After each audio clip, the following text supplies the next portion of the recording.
18వ అధ్యాయం.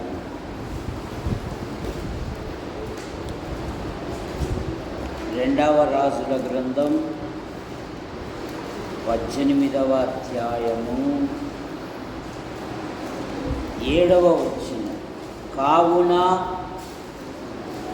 యెహోవా అతనికి తోడుగా ఉన్నందున తాను వెళ్ళు చోట్ల నెల్ల అతడు జయము పొందెను. ఏమంటే ఇక్కడ అతడు వెళ్ళు చోటు నెల్ల,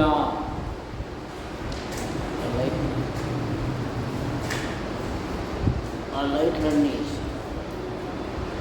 అతడు జయము పొందెను.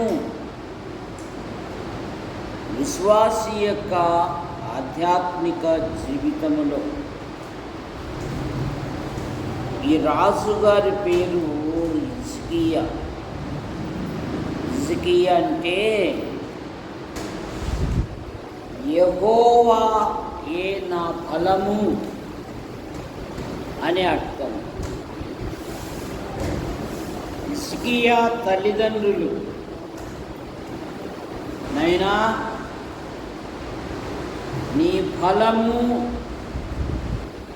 దేవుడే కనుక నువ్వు ప్రభు మీద ఆధారపడు, ప్రభు కొరకు జీవించు, ప్రభు కొరకై నమ్మకముగా ఉండు. ఈ రాజు జీవితంలో మొదటి మాట, అతడు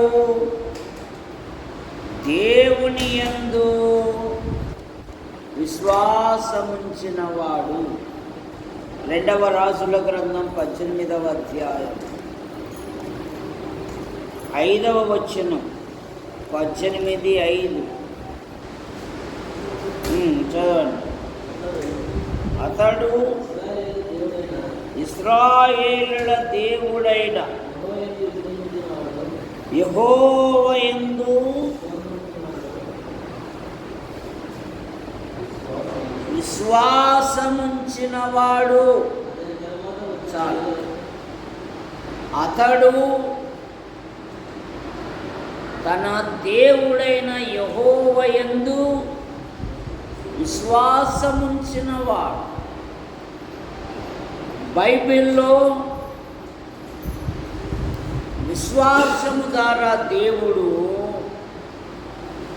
అనేకమైన కార్యాలు జరిగించాడు. హెబ్రీ పత్రిక 11వ అధ్యాయము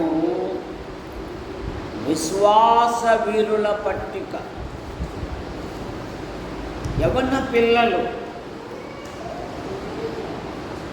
బైబిలు చదవగలిగిన, వినగలిగిన ప్రతి వారు ఈ 11వ అధ్యాయమును ధ్యానము చేసి, కంఠస్థము చేసి, హృదయములో భద్రం చేసుకుంటే వారు ఎన్నటికీ తొట్టిల్లనియరు. ఎందుకంటే ఆ 11వ అధ్యాయములో దాదాపు అనేక భక్తుల జీవితాలను గురించి అనేకమైన మాటలు ఉన్నాయి. వారు విశ్వాసము ద్వారా రాజ్యములను జయించిరి, సింహపు నోళ్లను మూసిరి, అగ్నిబలమును చల్లార్చిరి, బలహీనులుగా ఉండి బలపరచబడిరి, యుద్ధములో పరాక్రమశాలురై అన్యుల సేనలను దేని ద్వారా? విశ్వాసము ద్వారా. కనుక ఈ రాజుగారు దేవుని యందు విశ్వాసముంచినవాడు. దేవుని యందు విశ్వాసముంచుట వలన మనము నీతిమంతులుగా తీర్చబడతాం. ప్రభు నమ్మని పిల్లలు. ఎందుకంటే సర్వ ప్రజల కొరకై ఆయన సిలువలో బలియాగమయ్యాడు. కాబట్టి ఆయన యందు విశ్వాసముంచు వాడెవడో ఆయన నామ మూలముగా వానికి పాప క్షమాపణ దొరుకునని బైబిల్ సెలవిస్తారు.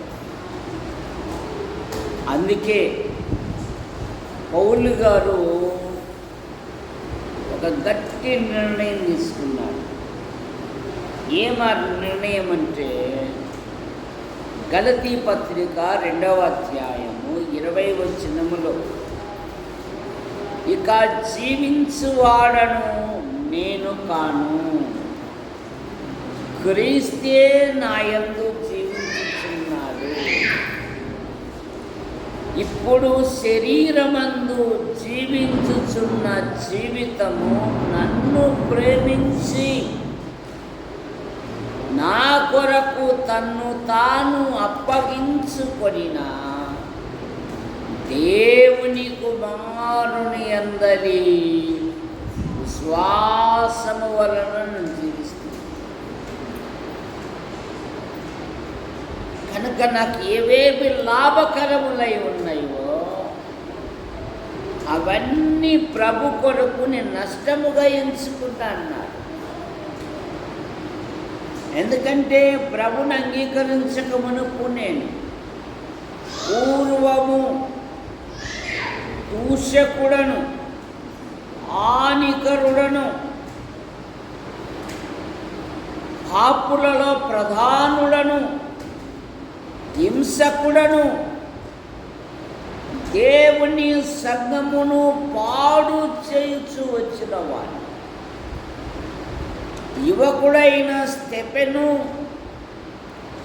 హత్య చేయించబడినప్పుడు అతని వస్త్రాలకు నేను కావలిగా ఉన్నాను. కానీ ఆయన నన్ను ప్రేమించాడు, నా కొరకు తను తాను అప్పగించుకున్నాడు. కనుక ఇక జీవించువాడను. మనం అప్పుడప్పుడు అంటాం, రాయలసీమ వాళ్ళం కదా, ఇదిగో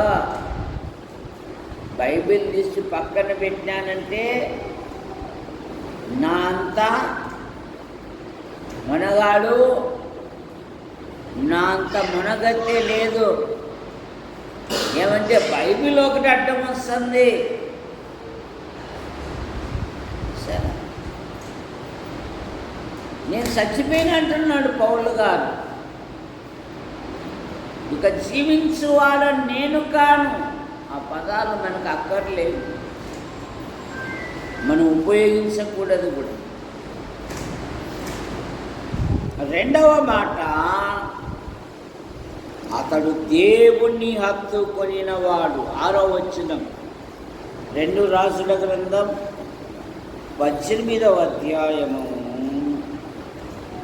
6వ వచనం, అతడు యెహోవాను హత్తుకొని. సరే, ప్రభును హత్తుకున్నాడు. విశ్వాసీ జీవితంలో కూడా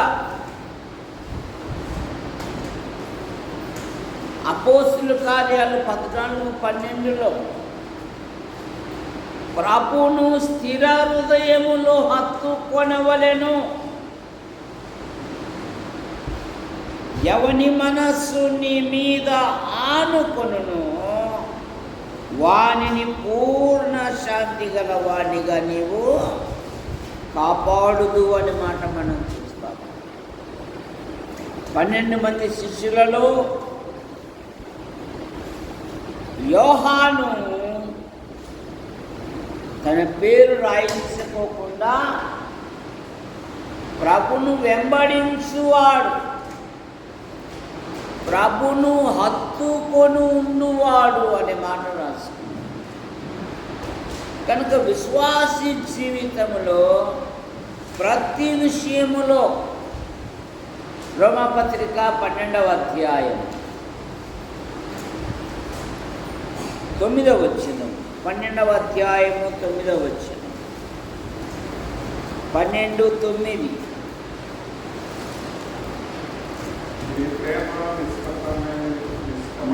మీ ప్రేమ నిష్కపటమైన దానిగా ఉండవలెను. చెడ్డ దానిని అసహించుకొని మంచి వాటిని హత్తుకోవాలి.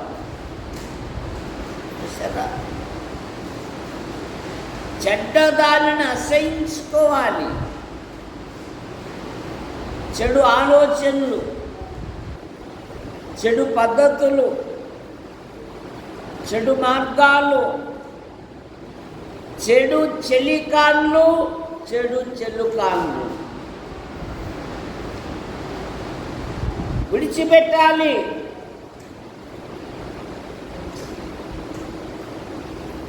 స్నేహితులైనంత మాత్రాన అందరూ స్నేహితులు గారు.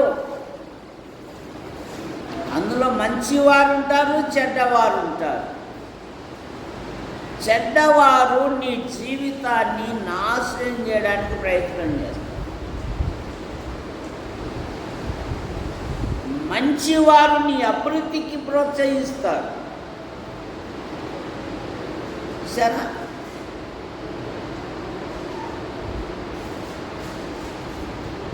అమ్నోను అనేవానికి ఎవడంట స్నేహితుడు? చదువుదాం 2వ సమూయేలు గ్రంథం.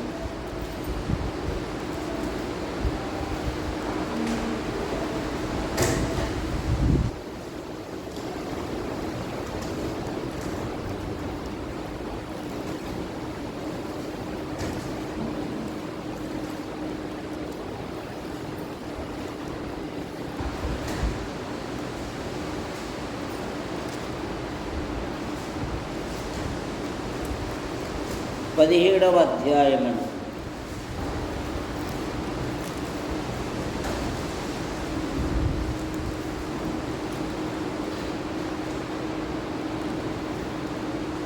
బహు కపటము గలవాడు అనే మాట మనకు దొరుకుతుంది. 13వ అధ్యాయం.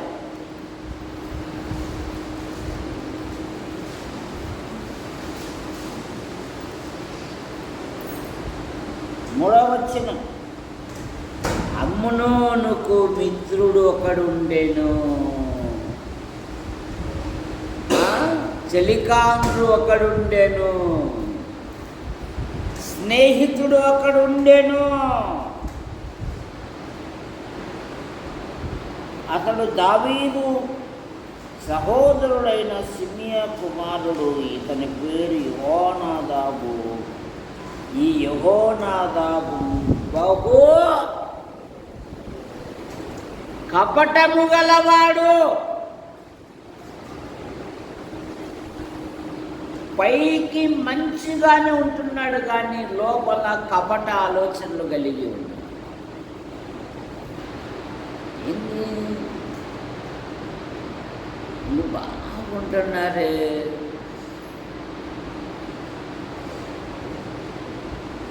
అమ్మాయి బాగుంటుంది, యవనస్తుడు బాగుంటున్నాడే, ఈయన ఎట్లయినా చెడగొట్ట,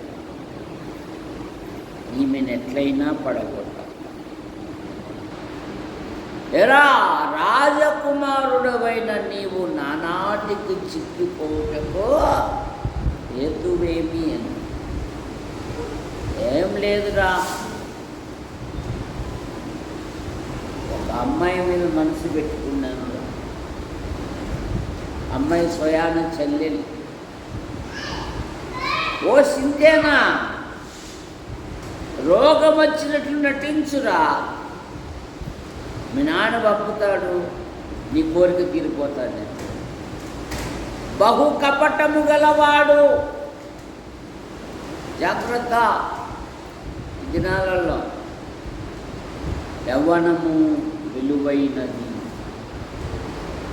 కాపాడుకోవాలి. యవ్వనము యవ్వనస్తులకు బలము, అలంకారము అంట. రాజులను నశింపచేయు స్త్రీలతో అని అన్నాడు సామెతల గ్రంథంలో. కుటుంబాలను, వ్యక్తులను పాడు చేయు వారితో నీ సహవాసం చేయకు అన్నాడు.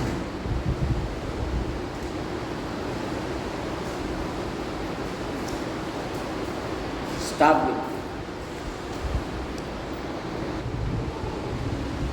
మనకంతో ఇంతో సమాజంలో కాస్త సాక్ష్యం ఉంది. అంతరంగంలో ఎన్ని సమస్యలున్నా కలిసిపోతాం. కానీ సాక్ష్యం ముఖ్యం. సంఘానికి, పిల్లలకు సాక్ష్యం ముఖ్యం. దుష్ట సహవాసము మంచి నడవడిని చెరుపును. జాగ్రత్త. అతడు యెహోవాను హత్తుకొనెను అనా, దాన్ని మడత పెట్టేసైనా దాని మీద దేవుడు లేదు కదా. ఇప్పుడు రెండవది, మూడవది, ఆయనను వెంబడించటంలో వెనుకది లేదంట. ఆయనను వెంబడించటంలో, విశ్వాస జీవితములో నాగటి మీద చెయ్యి వేసి వెనక తట్టు చూచు ప్రతివాడు నాకు పాత్రుడు కాడు అన్నాడు యేసు. సరే, వెనక తట్టు చూడకూడదు. యేసు ప్రభే స్వయాన ఒక ఆమెను జ్ఞాపకం చేసుకో అన్నాడు. ఎవరిని? దారా మరియమ్మ, పెద్దమ్మనా, సరస్వతినా? ఎవరిని జ్ఞాపకం చేసుకోమన్నాడు? మా కృపమ్మని నన్ను అడగకూడదా అంటాను. చెప్పమ్మా, ఎవరిని? లోతు. చప్పట్లు కొట్టండి అయ్యా. చదువు లేకపోయినా బైబిల్ జ్ఞానం ఉంది. అదొక్కటి గొప్ప వాళ్ళని చేస్తుంది. యేసు ప్రభు ఏమన్నాడు? లోతు భార్యను. కారణమేమి? దేవుడు వాళ్ళకి ఎన్నో ఛాన్సులు ఇచ్చాడు, ఒక ఆజ్ఞ కూడా ఇచ్చాడు. మీరు ఎప్పుడైనా ట్రాన్స్ఫర్ మీటర్ దగ్గరికి పోతే ఒక ఎర్ర బోర్డుతో ఒక బోర్డు ఉంటారు. ఒక తలకాయి, 2 చేతి ఎముకలు, తెలుగు వచ్చే వాళ్ళకు అపాయము, ఇంగ్లీష్ వచ్చే వాళ్ళకు డేంజరు, హిందీ వచ్చే వాళ్ళకు ఈ ఉర్దూ వచ్చే వాళ్ళకు ఇది ఇసాకు తెలుసు, నాకు రాదన్నమాట. అందులో ఆయన కరెంటు దాంట్లోనే పనిచేసేది. ఆ తలకాయి 2 చేతులు ఎందుకు పెట్టింటారు? ఇప్పుడన్నా చెప్పు మరి అమ్మ. అది కూడా చెప్పదని చెప్పు. నా మోకాళ్ళతో నేను చనిపోతానని నువ్వు ప్రశ్నలు అడుగుతున్నావు. చదువు రాని వాళ్ళకు ఇది ముట్టుకుంటే ఇట్లా కాలిపోతావు అని ఒక డేంజర్, ఒక గుర్తు. జాగ్రత్త అని తెలుపుతుంది. లోతు భార్యకు దేవుడు ఏమన్నాడంటే, లోతు కుటుంబాన్ని మీరు వెనక తట్టు చూడక ముందుకెళ్ళండి అన్నాడు. మరి ముందుకెళ్ళాలన్నా వెనుక వైపు చూడాలన్నా. కారణమేమి? లోతు భార్య లోకము యొక్క లోతుల్లో చిక్కుకొని పోయింది. ఏమోనండి, ఆ పరలోకమేమో, ఆ వాగ్దాన కిరీటాలేమో, నాకు లోకంలో ఎన్నో సంబంధాలు ఉన్నాయి, ఎన్నో పదవులు ఉన్నాయి, నేను రాలేనండి అమ్మోగ పరలోకం వైపు అని ఎప్పుడైతే వెనక తట్టు చూసిందో ఏమైందిరా? నువ్వు చెప్పురా, ఏమైంది? మావాడు కూడా బాగా చెప్తున్నాడు, తప్పట్లు కొట్టండి. ఉప్పు స్తంభమాయను. కానీ రాజు వెంబడించుటలో వెనుక తీయక, 4వ మాట 6వ వచనంలోనే, అతడు యెహోవా ఆజ్ఞలను గైకొనువాడు. ఎంత శ్రేష్టమైన మాట అండి. అతడు దేవుని ఆజ్ఞలను గైకొనువాడు. ఆజ్ఞ అతిక్రమించారు ఎవరు? జ్యోతిర్మయ అంటుంది, నన్ను అడుగు మామ అంటుంది. ఎవరు అతిక్రమించారు? ఆజ్ఞ ఎవరు అతిక్రమించారు?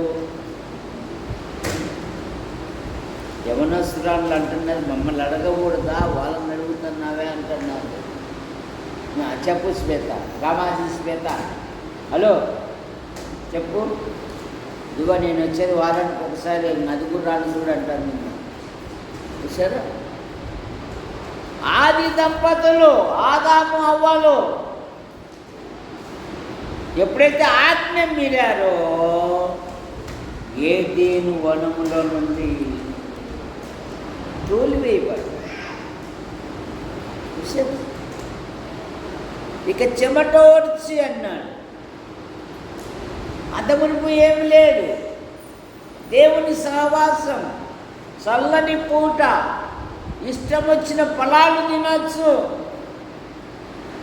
ఒక్క మాట వలన వారు తోటలో నుండి వెలివేయబడ్డారు. కానీ రాజు అయితే ఆయన ఆజ్ఞలను గైకొనివాడు. తర్వాత అతని జీవితములో దేవుడు తోడుగా ఉన్నాడు. 7వ వచనము, కావున యెహోవా అతనికి తోడై ఉండెను. దేవుడు తోడుగా ఉంటే చాలు. అనేకమైన వ్యక్తుల జీవితాలు మనం బాగా తెలుసు.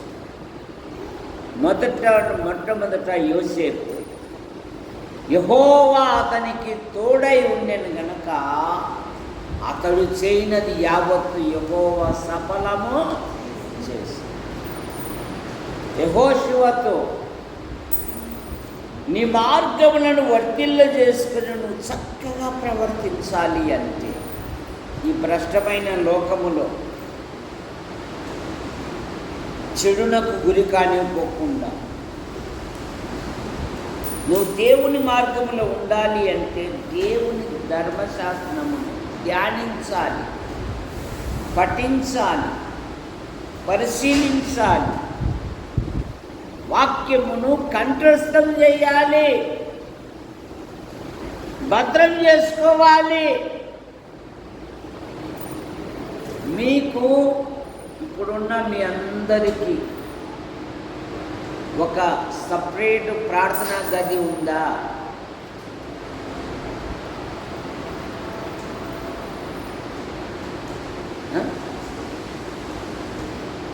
ఒక ఆయన కొన్ని యవనస్తుంది రామాజీ సాబ్, ఆయన రూమ్లో పోతే ఒక టేబుల్, చక్కని పుస్తకాలు, పొదుపు, కుటుంబం కొరకు కష్టపడి పని చేస్తూ, అదే సమయంలో ఆయన రూమ్లోకి వెళ్తే చాలు టేబుల్ మీద చక్కగా గ్రంథాలు అన్నీ ఉంటాయి. ధ్యానిస్తూ ఉంటాడు, చదువుతూ ఉంటాడు. ఈ మధ్య వెనకబడినాళ్ళే, ఇంత మునిపైతే ఎప్పుడెప్పుడు చెప్తామా అనేవాడు వాక్యం. ఏమంటే ఆ చెల్లెమ్మకు పెళ్ళి కావాలని దిక్కు తెలక ఆలోచనలో పడి గడ్డం కూడా పెంచేసాడు ఆఖరికి. సరే ఏం కాదులే, అవుతుందిలే, చెల్లెళ్ళకి అవుతుంది, నీకు కూడా అవుతుంది, భయపడాకు. ఎందుకంటే ఎంత తెలివి కలివాడంటే ఇస్సాకు తన భార్య రాకమునిపే కుటుంబానికి అన్నీ సిద్ధం చేసుకున్నాడు. అది గొప్పది. అసలుకు ఈ దినాలలో యవనస్తులకు అట్లా ఆలోచనలు లేవు. తన సహసారి రాకమునిపే అన్నీ సిద్ధం చేశాడు. చూసారా? యవనస్తుడు, మంచి ఆలోచన అవి. కనుక దేవుడు తోడుగా ఉన్నాడు. దేవుడు తోడుగా ఉంటే ప్రతిదీ దేవుడు అద్భుతమైన విషయం. దావీదు అంతకంతకు వర్ధిల్లెను, సైన్యములకు అధిపతి యెహోవా అతనికి. ఇక 7వ మాట, తాను వెళ్ళిన ప్రతి చోట అతడు జయము పొందెను అనే మాట మనం చూస్తాం. తాను వెళ్ళిన ప్రతి చోట అతడు జయము పొందెను. ఇప్పుడు అంటున్నాడు 7వ వచనములో, 18వ అధ్యాయం 7వ వచనములో, ఆయన తోడుగా ఉంటే నీ ఆధ్యాత్మిక జీవితములో ఆయన నిన్ను కాపాడుతాడు. 97వ కీర్తన 10వ వచనం, కీర్తనలు 97:10.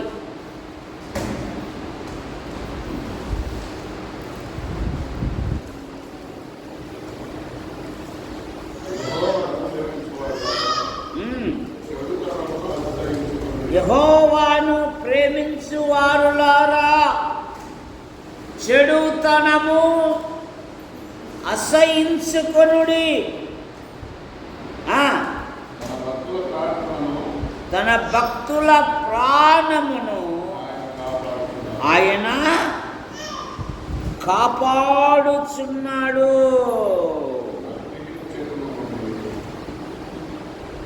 ఆయన కాపాడుచున్నాడు. భక్తిహీనుల చేతిలో నుండి ఆయన వారిని విడిపించును.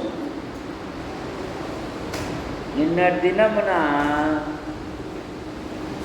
అసలు నా పరిస్థితి ఎట్లుందంటే, బాత్రూమ్ పోవాలన్నా కూడా నా శరీరం సహకరించలే. అని అంటుంది, నేనున్నాను కదా, నా భుజం పట్టుకో అంటాడు. రైటే కుమారి, నీ భుజం పట్టుకుంటా, కానీ నా దేహము 2 కాళ్ళు భరించాల, ఒక కాళ్ళు కాదు. ఈ కాలేమో మాట అనుకోకుంటుంది, నిలబడలేకుంటుంది. ఎట్లా చేయాలబ్బా నీతో అంటారు. సరే, నేనేమో ప్రభుని అడుగుతున్నా, సువార్త ప్రకటించు వారి పాదములు ఎంతో. ఏంది ప్రభువా, ఎట్లా ప్రభువా? అసలు లేచి నిలబడేకి లేదు. నా జీవితంలో ఎప్పుడూ ఏడవలేదు. నిన్నైతే ఏడుచుకున్నాను, ఇద్దరం ఏడుచుకున్నాం. మా ఇసాక్ మామని వచ్చిన అనంతపురంలో అన్నాను ఉండాలి. నిన్ను ఎంతమందికి చేసినా పోను. తర్వాత డాక్టర్ అప్పయ్య చేసిన, మామా నువ్వు ఎట్లున్నా నా దగ్గరికి వస్తే నువ్వు నడుచుకుంటే ఇంటికి పోతావు, నువ్వు రాలేదనుకో నువ్వు బెడ్రూమ్లోనే ఉంటావు. చూడాలి ఓయబ్బా, మా దొరసాంబాబు ఫోన్ చేసి తీసుకుపోయి మళ్ళా వచ్చి మళ్ళా తీసుకుపోయి మధ్యలో డాక్టర్ తాళం పడిపోయి, స్వామి ఏందో పడిపోయింది స్వామి అని చెప్తాన్నా నేను. ఏందోలే అన్నాడు. మళ్ళీ అట్లా చూసి డాక్టర్ తాళం ఎనికి బా అన్నాడు. బండి దిగి నిలబడే కూడా లేదు. ఏడబా పడేది అట్లుండే ఇట్లా ఎల్లెళ్ళ కలంగా ఫోన్ చేసి, నీ బుద్ధి ఉంది, అన్నను బస్ స్టాండ్ వదిలిపెట్టుదా, మన ఇద్దరం పోదాం కదా. సంచి సిరిగిపోయిన సంచిని మళ్ళీ వాడతారు ఎవరన్నా? చెప్పు మరి అమ్మా, నేను సినిపోయిన సంచిలో స్టోర్ రూమ్ నుండి చక్కెర తెచ్చిన కేజీ ఇంటికి వస్తుందా? చినిపోయిన దాన్ని పడేసేయాల, కొత్తది మార్చుకోవాలి. అందులో మీరు రాత్రి పగులు ఎప్పుడు పడితే అప్పుడు ప్రయాణాలు అయిపోతుంటారు. ఎంత భద్రత ఉండాలి. మా రూపమ్మ ఎంత తాలింపు పెట్టిందో ఏమో పాపం. ఆ పొలంలో పట్టుకునే రక్షించిన వాళ్ళు కూడా ఉండరు పాపం. తెలుసా? ఇంకా దొరికిందో దొరకలేదమ్మా, దొరకలేదు. ఉన్నారు కదా తయారు చేసేవాళ్ళని పిలిచిపోయి చూపించుకున్నారు. కనుక ఈరోజు ఇతను నిలబడి చెప్తున్నా అంటే దేవుని కృప. నిన్న అసలు ఒక పసిపిల్లడి మాదిరి పోయిన బాత్రూమ్కు నేను ప్రభుని అడిగిన, సువార్త ప్రకటించే పాదములు ఎంతో సుందరమైన ఉన్నాయి కదా ప్రభువా, ఇప్పుడు నా పనులు నేను చేసుకోలేకుండానే నేనేం చేసినాను అని.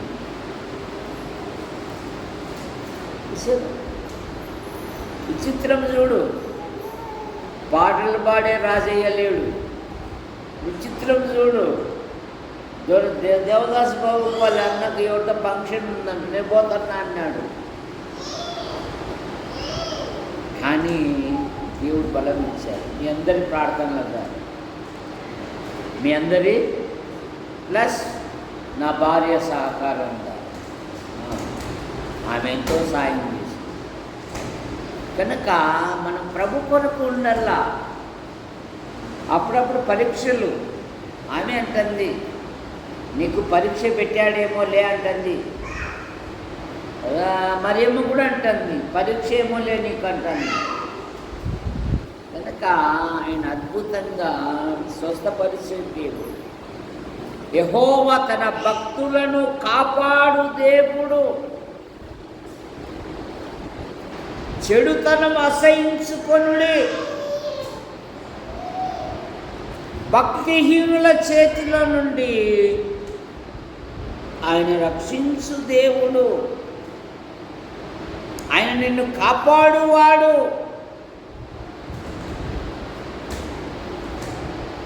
121 కీర్తన 7-8 వచనాలు మనకు తెలిసినటివే. నిన్ను కాపాడువాడు పునకడు నిద్రపో. యెహోవాయే నిన్ను కాపాడువాడు. 20 కీర్తన 2వ వచనములో నీకు సహాయము చేయువాడు. ఆయన నీకు సహాయము చేయును.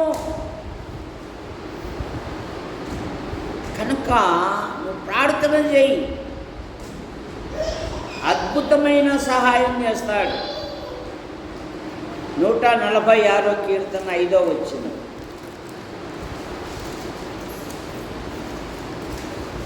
146 కీర్తన 5వ వచనం.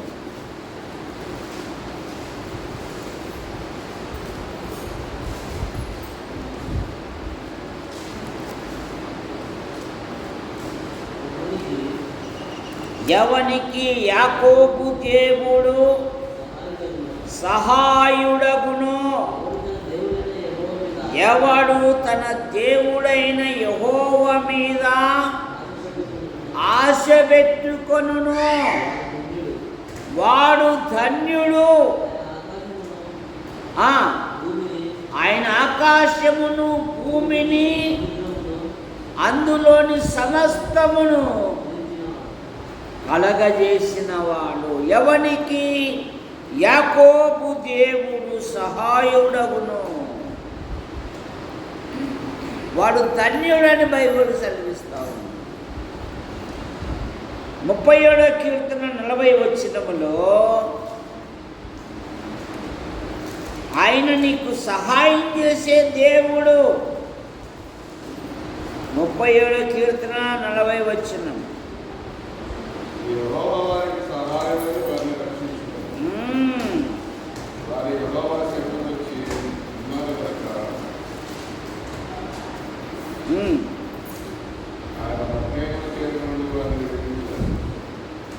యెహోవా వారికి సహాయుడై వారిని రక్షించును. వారు యెహోవాను శరణుజొచ్చి ఉన్నారు గనుక ఆయన భక్తిహీనుల చేతిలో నుండి వారిని విడిపించును. కంటే కూతురునే కనాలి అన్న సామెత మా సుందరిలో నెరవేరు. పాపం అట్లా హిందూపురాన్ని పోయిందో లేదో, అమ్మా ట్రైనింగ్ దినాలు ముగించుకొని రా నా బాధ.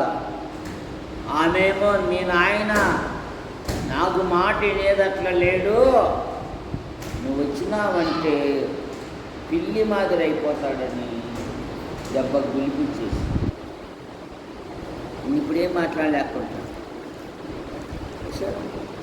ఒక్క రాత్రి ఆడుంది, మళ్ళా పొద్దున్నే పరిగెత్తుకుంటూ వచ్చింది.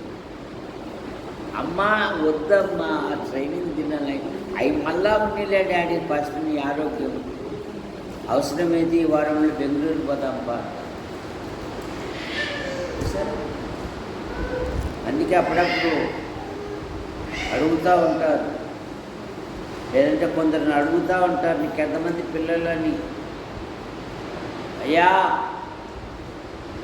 ఒకరు కన్నీరు పెట్టేవాళ్ళు, ఒకరు కన్నీళ్ళు తుడిసేవాళ్ళు అంటే ఓహో కొడుకో కూతురా, కానీ నా కొడుకు కన్నీళ్ళు పెట్టించేవాడు కాదు, నాకు బాగా సహాయకుడుగా.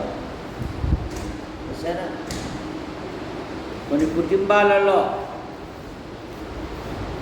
కుమారులు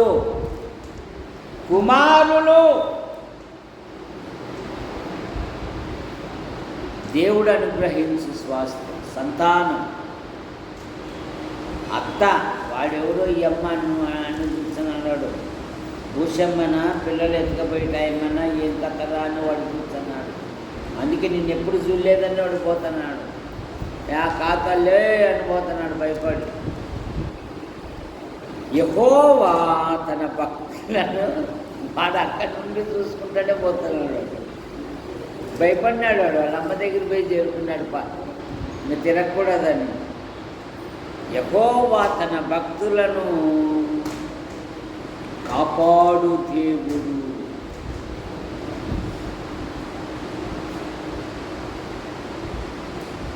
అపోస్తలుల కార్యాలు 18:27.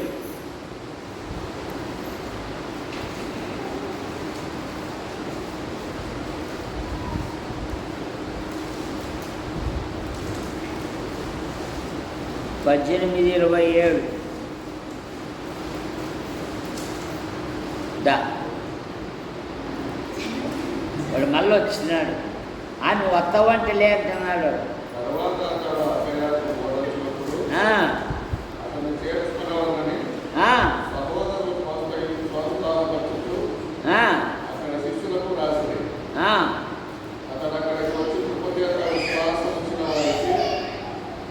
చాలా సహాయము చేశాను, వాక్య సహాయం.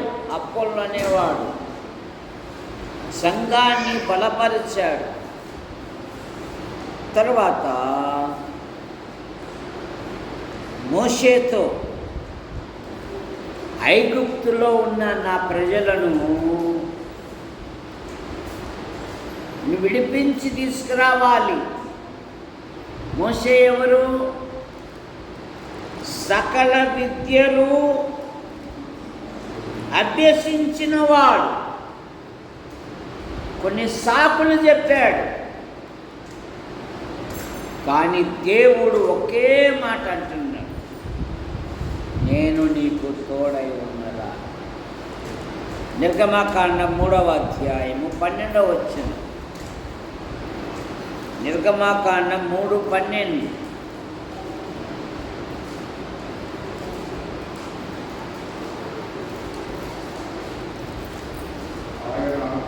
ఆయన నిశ్చయముగా నేను నీకు తోడై ఉందును,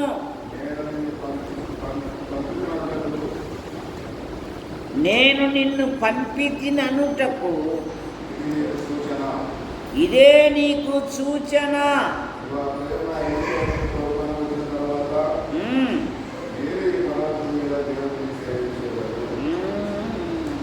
నిశ్చయముగా నేను నీకు తోడై ఉన్నా, రమ్మో, నీ పక్షాన నేను తోడుగా ఉన్నా. 10 తీర్పులు తీర్చాడు, వాగ్దాన దేశానికి నడిపించాడు. గిద్యోనుతో కూడా పరాక్రమము గల బలాఢ్యుడా, యెహోవా నీకు తోడై ఉన్నాడు, నువ్వు నా ప్రజలను ఆశ్చర్యకరంగా విడిపించదవు. ఆఖరి మాట 121 కీర్తన 3వ వచనం. 121వ కీర్తన 3వ వచనం. నీ పాదము తొట్టిల్లనీయడు. ఏమంట? ఆయన నీ పాదము తొట్టిల్లనీయడు. కనుక యెహోవా అతనికి తోడై ఉండెను, తాను వెళ్ళు ప్రతి ప్రదేశమందు అతడు జయము పొందెను. కనుక మన ఆధ్యాత్మిక జీవితములో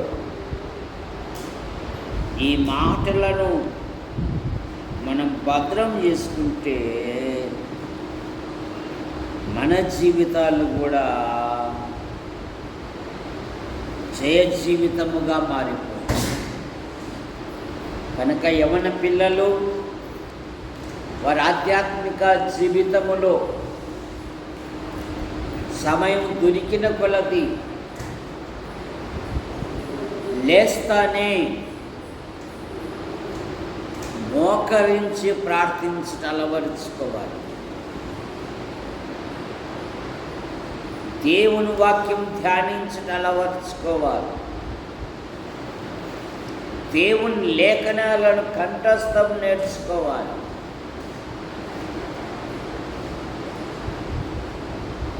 మీ సహవాసము మంచి వారితో ఉండాలి. ఎస్తేరు రాణి యూదులందరికీ మరణ శాసనం వచ్చినప్పుడు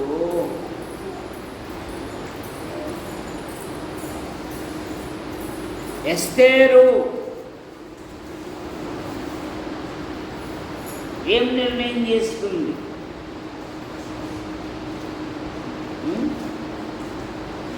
చెప్పు శ్వేత, సాగమండ శ్వేత.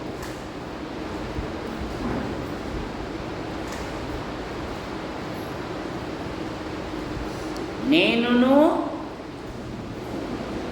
నా పని కత్తెలు, లేదంటే చెలి కత్తెలు ఏం చేశారు? 3 దినములు ఉపవాసముతో ఉంది.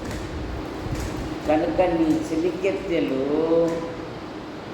ప్రార్థన చేసేవారుగా ఉండాలి. లోక సంబంధమైన వారుగా ఉన్నారనుకో, ఎప్పుడు వాళ్ళ మనసంతా లోక సంబంధమైన ఆకర్షణల మీదనే ఉంటారు.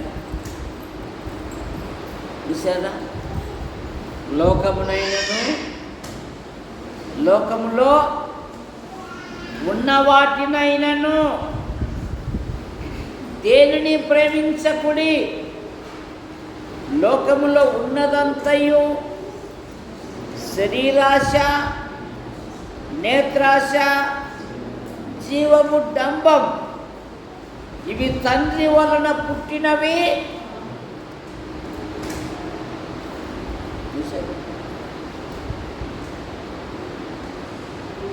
తర్వాత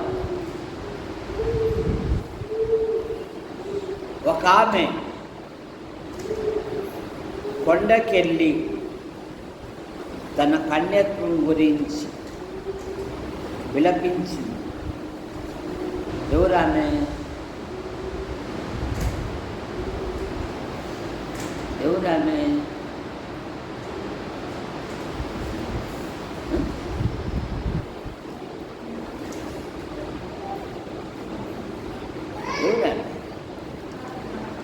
యెఫ్తా కుమార్తె. అయినా దేవా, నేను యుద్ధానికి వెళ్తున్నాను, నాకు విజయం ఇస్తే, నా ఇంటి నుండి ఏది ఎదురైతే అది నీకు అర్పణ అన్నాడు. దేవుడు విజయం ఇచ్చాడు. మాట ఎదురయ్యింది. అయ్యో నా తల్లి, నన్ను దుఃఖపరిస్థితి ఏం లేదు, నేను దేవుడికి మాట ఇచ్చాను. ఏమన్నా తెలుసామే, నేను నా చెవి కట్టేది. ఏమంట, వారి యొక్క జీవితం గురించి వారు ధ్యానం చేశారు, కన్నీళ్ళు గార్చారు, భవిష్యత్తు ప్రార్థించారు. కనుక నీ చెలికత్తులు ఏమై ఉండాలి? అంతేగాని శనివారం బ్యూటీషియన్ వదండ్రా, సోమవారం సీరియల్ అయిప ఫోన్ చేశాడు, మా షాప్ అయిప కొత్త స్టాక్ వచ్చింది. మంగళవారం గాజుల అయిప.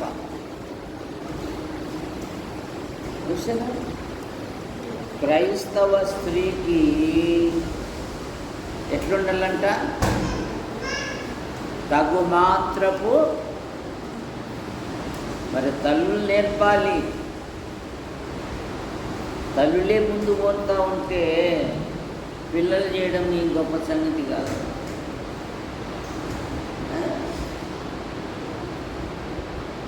అస్సలు 500 పడతాయో లేవో, ఎక్కడ పోతాయి? మీషో, అమెజాన్,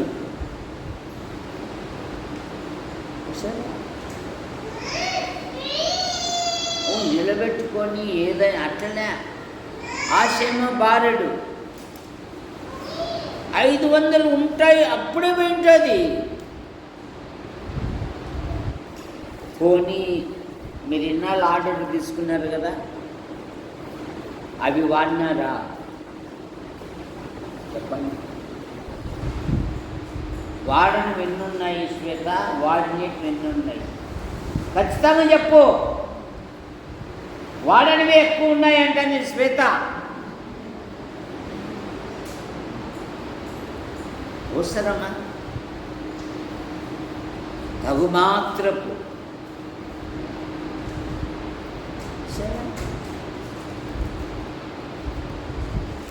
ఆయన అన్నాడు, మన ప్రవర్తనే ఒక సువార్త అన్నాడు. మన ప్రవర్తనే ఒక సువార్త అన్నాడు. మా క్రైస్తవ స్త్రీ, ఇప్పుడు క్రైస్తవుడు ఒక మాదిరికరంగా జీవించాలి. యవ్వన పిల్లలు మన ప్రవర్తనను బట్టి ఎవరే నువ్వు పోయే బందిరాన్ని చెప్పురా, నేను కూడా వస్తాను. ఏమి? నీతో సహవాసమైనప్పటి నుండి నీ నుండి ఒక చెడు ఆలోచన కానీ, చెడు మాట కానీ, చెరుపు చేస్తామనే ఆలోచనలు కానీ ఎప్పుడు లేవురా. అన్నీ మంచి మాట లేవు. నేను కూడా వస్తా కదా అని మన ప్రవర్తనను బట్టి ఇతరులు రావాలి.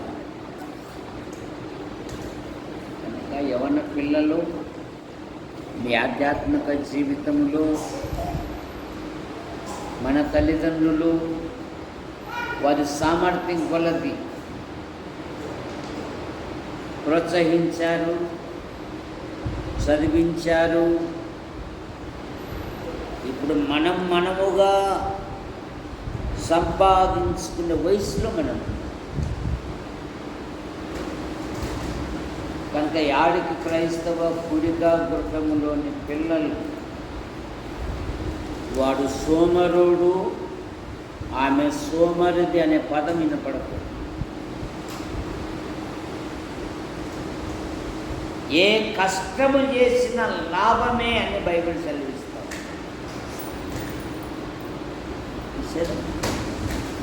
దొంగతనం చేస్తే తప్పు,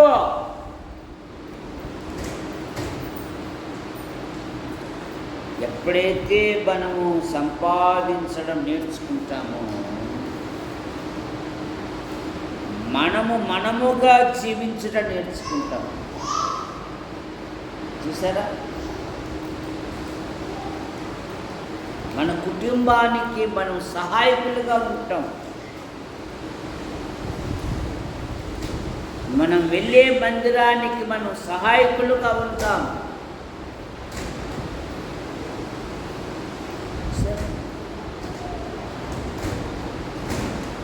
ప్రభుకు లోబడితే చాలు, దేవుడే హెచ్చిస్తాడు. ఇది చాలా విలువైన విషయాలు, వృధా చేసుకోకూడదు. సామెతల గ్రంథంలో ఒక మాట ఉంది, తన పనిలో నిపుణత గల వారిని చూసావా,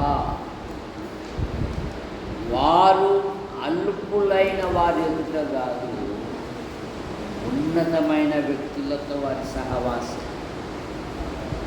ఎవరితో? ఉన్నతమైన వ్యక్తులతో. నా తోటి వారందరూ, లేదా ఆధ్యాత్మికంగా నేను సహవాసం చేసిన వారందరూ సమాజంలో అత్యున్నతమైన స్థాయిలో ఉన్న కుటుంబాలలో పెరిగినా నేను. మళ్ళీ అంటారు, అసలుకు వీటికి వచ్చి ఎట్లా నువ్వు ఉన్నావయ్యా అంటారు. అసలు ఎట్లా నువ్వు సర్దుకొని పోతున్నావు అంటారు.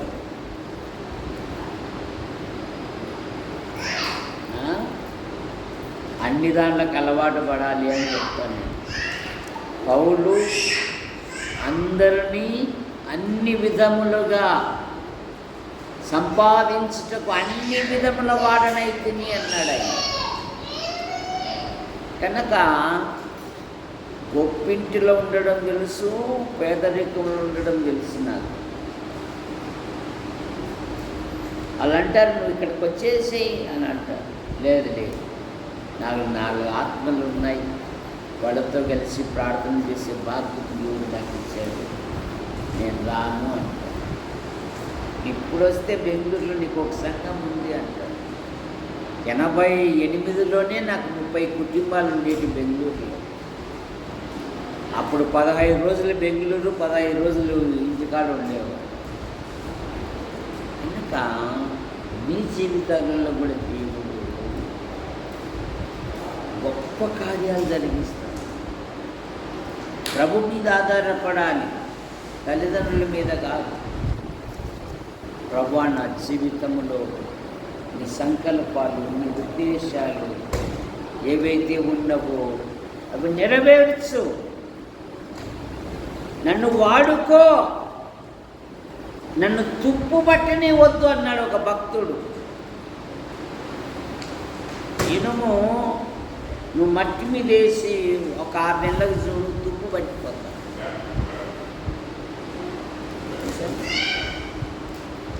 అదే వజ్రం ఎప్పుడైనా వేయి, అది ఎప్పుడు కందినిస్తూనే ఉంది. దేవుడు వాడుకొని అర్హమైన పాత్ర ఎప్పుడైతే ఉంటామో దేవుడు కార్యాలు జరిగిస్తాడు. ప్రార్థన చేసుకుందాం.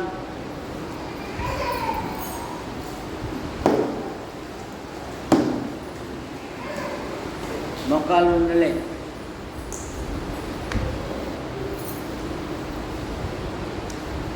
ప్రేమించిన మా తండ్రి, మీ నామాన్ని బట్టి మీకు స్తోత్రం. యాడికి క్రైస్తవ కూడిక గృహం చేర్చబడిన ప్రతి కుటుంబాన్ని బట్టి మీకు వందనాలు చెల్లిస్తాను. చాలా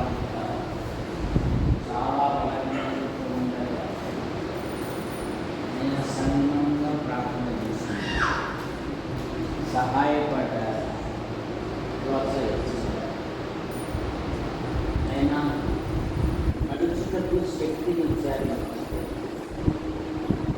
నాకుంటున్న ప్రతి బలహీనత ఒకటి స్వస్థపరచు.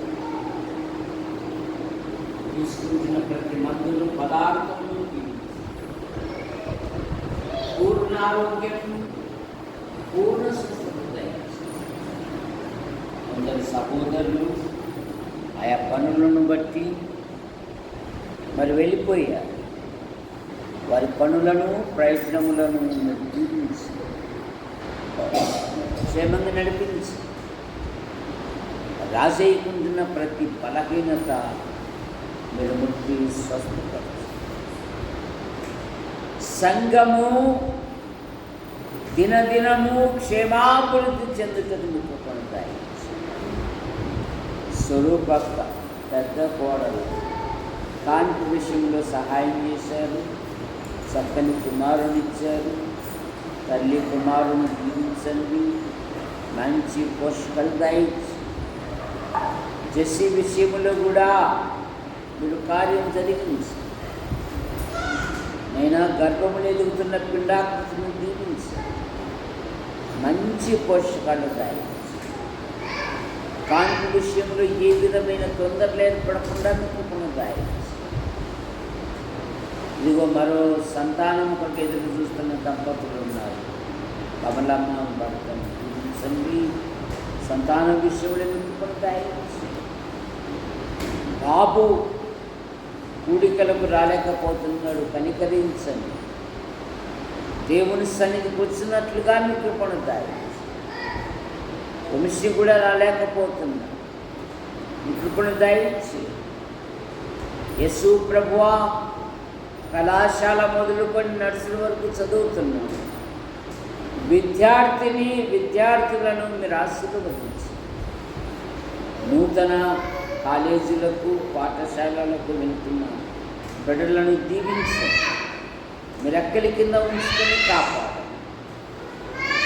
యాడికి క్రైస్తవ కూడిక గృహం చేర్చబడిన ప్రతి కుటుంబాన్ని మీరు ఆశీర్వదించి కొందరు ప్రభుత్వ శాఖల్లో, ప్రైవేటు సంస్థల్లో, మరికొందరు విభిన్న రీతిగా ప్రయాసపడుతూ అయినా దీవించండి. ఉన్నతమైన చదువులు చదివి ఉద్యోగాల కొరకు వివాహాల కొరకు ఎదురు చూస్తూ ఉన్నారు. వారి హృదయ కోరికలు నెరవేర్చండి. ఉద్యోగ విషయాలలో, వివాహ విషయాలను కృపణుంటాయి.